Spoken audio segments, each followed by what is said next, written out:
Hey everyone, it's Macy with Quaint Rose Needle Arts, and today I'm going to show you my new releases for Needlework Marketplace. I don't know why that's so hard to remember. I'm going to show you everything that I've been working on all summer. It took me, well really I guess it didn't take me that long, because I stitched like it was my job and I was working some major overtime. So I stitched all of my models myself, and that was hard. I would very much like to not do that again. So I like stitching my designs. It just gets a lot whenever it feels like you're nonstop working. But anyway, that doesn't matter. Now it's done, and I'm happy they're done. So let me show them to you. I'll start with the first one that was on the top of the pile. And actually, I think I'm going to start with showing you the antique that I based it off of. And by the way, the Needlework Marketplace is next weekend, August the 25th to the 27th, or it's a Friday, or maybe it's a Friday to a Monday. Well, I can't remember. I'll have to look that up, but I know it starts on August the 25th, and you can make pre-orders to your favorite needlework stores, and they can order for you at the Needlework Marketplace, because it's for shops only, so they'll be able to order hard copies for you. So back to what I was talking about. This first one I called Sweet to the Soul. And this antique is in very, very, very bad shape, which is why I bought it, because I wanted to buy it and bring it back to life. Now it wasn't finished. It says Isabel on it, and that's it. But I made this reimagined reproduction, I guess you could say, based off of this antique that is in horrible condition. There's holes, pretty much everything is missing, tons of missing stitches. So let me show you what I turned it into. So here is my finished piece, Sweet to the Soul. So I kept the same border all the way around, same baskets, the same urns of flowers, and this middle flower, a lot of the stitches were missing, but what I could see of it is what I reproduced, and I had to excuse me, add in stitches to fill it all in. There's the ghost alphabet on the top here. I made mine a little different, and I added this verse. Kind words are like honey, sweet to the soul. Excuse me. So what it says? Yeah. And then I added the V-skips, some little back stitching detail, and I added a V, just because right there was pretty empty. I also added the two animals,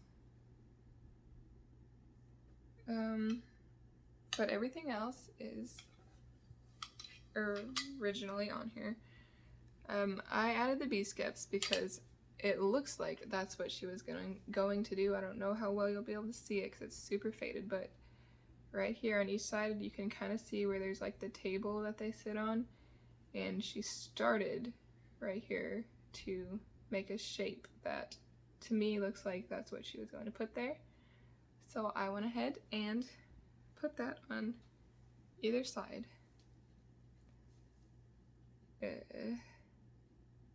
But you can see how bad of a shape this antique is in. You can see the pots of flowers I did just like she did, but hers are missing stitches now. So that is my first release. It's called Sweet to the Soul, and it was based off of this very sad antique that I wanted to bring back to life.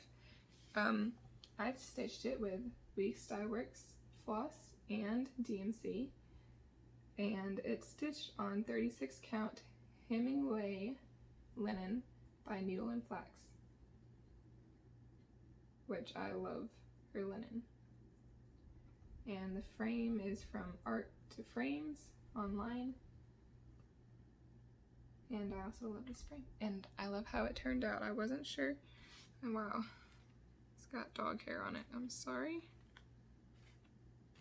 Can't get it off. Try it again. Hopefully you can see that dog hair. There we go. So there's that one. This one was actually pretty quick, thankfully. Ooh, it didn't fall. It just kind of bonked a little. Okay, this next one, I'm gonna go ahead and show you my biggest one. I'm gonna show you the antique if I can. It's really large, and it's called, I called it Josephine and Anne. The antique is absolutely beautiful. I did make some modifications, changes. There is quite a bit of, like, I don't really know what you call it, but they're like stem stitches or back stitches type of thing in a lot of this, and I changed some of it to cross stitch, and I left some of it out completely. Good grief. Because I know some people don't like that kind of stitching. But here's the antique, and it is extremely beautiful. I love it. It did have glass on it, but while I was reproducing it, my dog knocked it over and broke the glass. But now there's no glare, but there's also nothing protecting the stitches anymore. But anyway, this is a beautiful antique.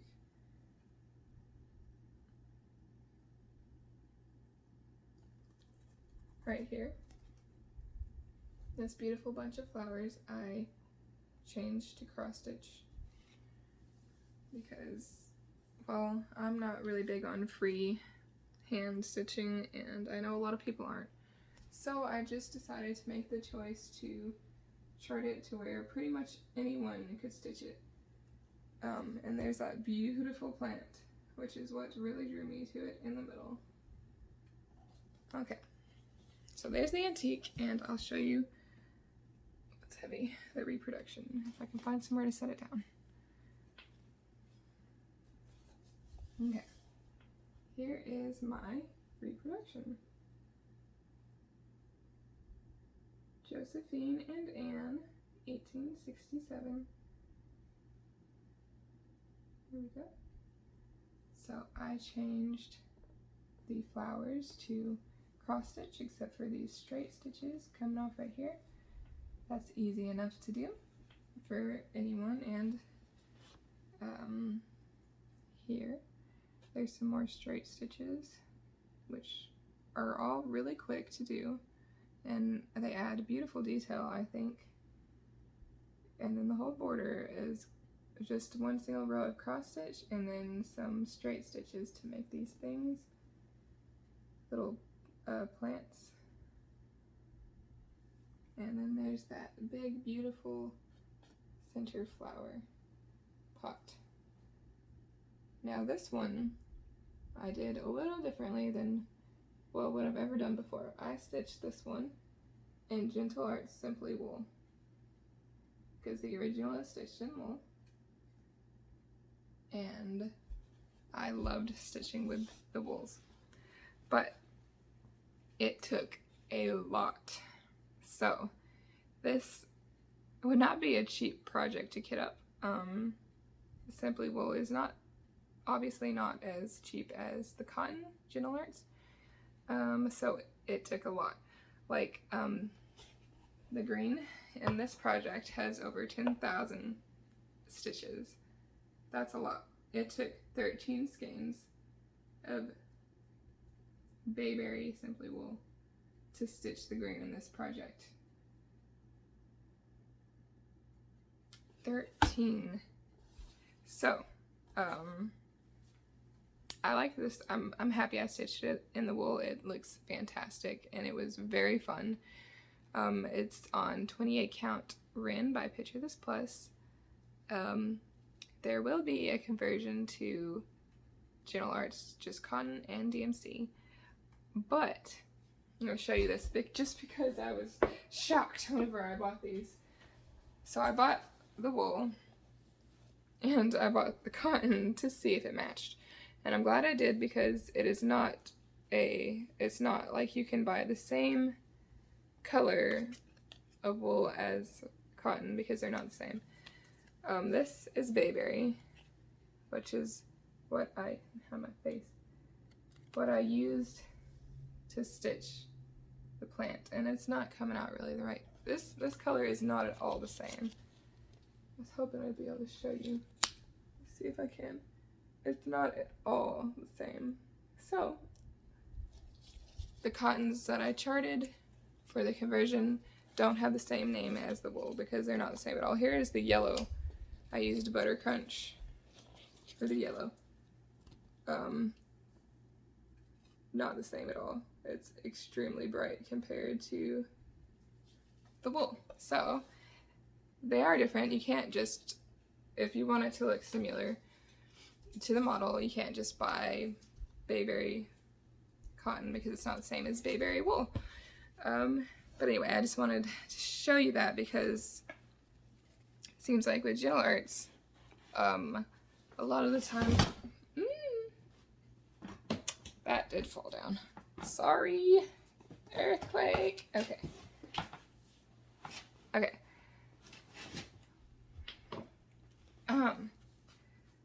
Their colors don't always come out the same, so it's kind of scary to use them sometimes, just because I don't want people to buy it and be disappointed with the colors that they get, because they don't match the model. But yeah, so I chose colors that match the wools better, even though they have different names. Some of them do match. The blues match pretty well to the wools, so I left them. But the red and the green and yellow, no, I had to change those. So there is my second release, Josephine and Anne. Okay, well, I guess I'll show you this one because I can reach it next. This one is an original design that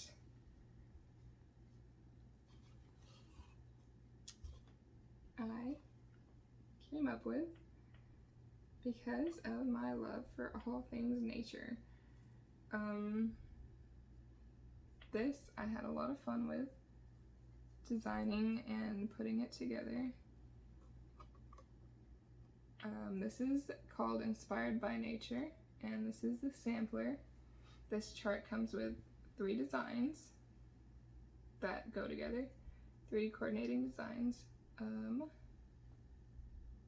This is the sampler, so I really like how it turned out. We have bugs, deer, birds, bees, the trees, the acorns, mushrooms, flowers, butterfly, the grasshopper, this little beaver guy, and this colorful bird down here. And of course, a tree. And some red work, because I also really love red samplers. So this is like a mixture of things I love: samplers, red samplers, nature, texture, and kind of like mixed media art. So I added these guys, I stitched them onto the seaweed, and I cut them out, and I have them pinned on here. Now I thought about gluing them with some fabric glue, but I kind of like the texture of them kind of sticking off, and so they're kind of pinned on there like if you had a butterfly collection kind of thing. And I sewed these 2 fabrics together before I stitched anything. And the first thing that I did was make these red X's across, and then I stitched the sampler off of those red X's. So it made it really easy, I think. It wasn't hard to sew these together. It took a little time just because I wanted to line up the holes on each one so they would be straight, so I could stitch over it, like over here, so I could stitch over this and it would be straight on both sides. And it worked out pretty well. I really like it. So this is stitched on 36 count Seaweed by Fox and Rabbit and 36 count Duxbury by Fox and Rabbit. Two of like the best colors ever.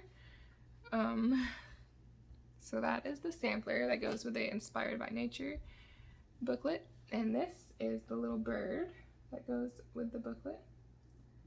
Now this little bird is based off of an antique embroidery that I have, and I'll show you that. But here's the cross-stitch version of it. It has French knots, but literally they take like 10 minutes to make all those. They're not scary. You might mess a few up and you just start over and go on, and it's really fast. I love the Duxbury fabric because of all the staining and the dots and the splotches, but that is a really fast bird stitch. Let me show you the embroidery. I can figure out where I put everything. Okay, here, there's a little dust on it. Let me wipe that off. Here's the embroidery that I own. So this embroidery I got on eBay from the UK. It had a second one, and it had the little girl's name and the year. I believe it was like 1841, but I did not win that one. I'm showing you my printing mess over there. I'm getting stuff printed up. But sorry about the glare. I didn't win the second piece to this, so I didn't get the one with the girl's name, but this was an antique that was named and had a date. The one that went with it, I just didn't bid good enough to win that one, so I only got that one without the name, which I've loved, and I've just been waiting to turn it into a cross stitch. So here's my cross stitch version of it. It's stitched on Duxbury, and both of these patterns use the same Gentle Arts and Classic Colorworks, so you can stitch them both if you like. And I also added this cute little nature-inspired pillow pincushion. So it's just a little simple alphabet and then some trees. If it would focus on it, that'd be great. Some trees, a ladybug. I made the tassels out of DMC. Lady Dot creates velveteen, and it's a cute little pincushion. So there's that one. I think I told you everything about it. I hope I did. I wanted to show you this one. Just take it out of here. This is, as you might be able to see, based off of the urns on Josephine and Anne. So I took one of those urns, I straightened it up because in the antique it's not completely symmetrical, so I made it straight. I made the leaves a little more straight, and I turned the flowers into pumpkins. Or if you're like my 6-year-old, they may look like hot dogs to you. Oops. So now, to us, this is kind of the hot dog pot. But, yeah, so I had a lot of fun stitching linens together. You can see I stitched a little bit of 36 count peppercorn by Color and Cotton to a little bit of 36 count Shiloh by Needle and Flax.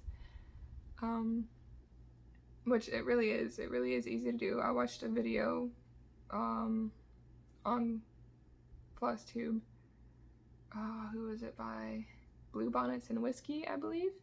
She has a video on how to stitch your linen together.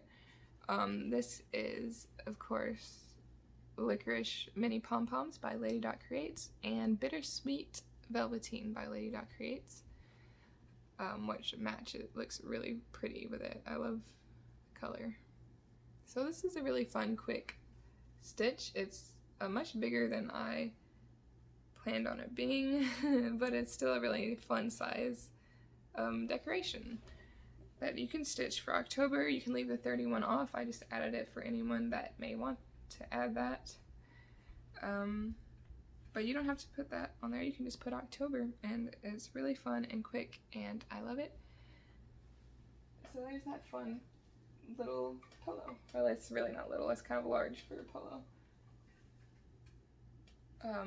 I think its stitch count is 110 by 110, which I was surprised. I thought it was going to be smaller, so whenever I started stitching it, I was like, dang, it's going to be a pillow now because I already bought the stuff for it. So I think it looks cute as a pillow. But you could also finish it on like those paddles and stuff. That would also be a really cute finish for a fall decoration. Okay, so next, let me move some of this stuff. Oh, sorry.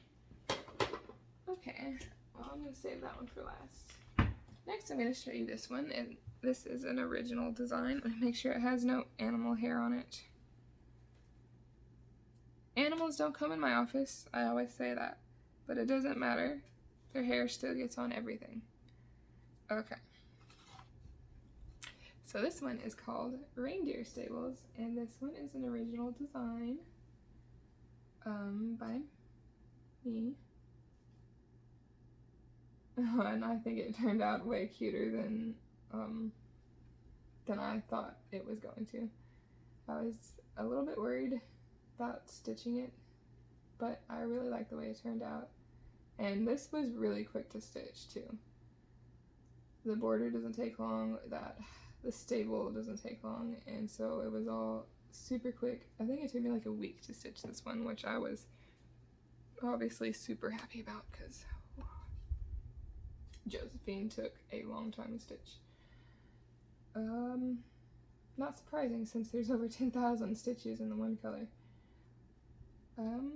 But yeah, this one is stitched on Winter Wren 36 count by Fox and Rabbit, and this was super easy to stitch on. I know it's not really dark. It really isn't super dark. It's getting washed out a little bit by the light, but that's pretty close to the color it is.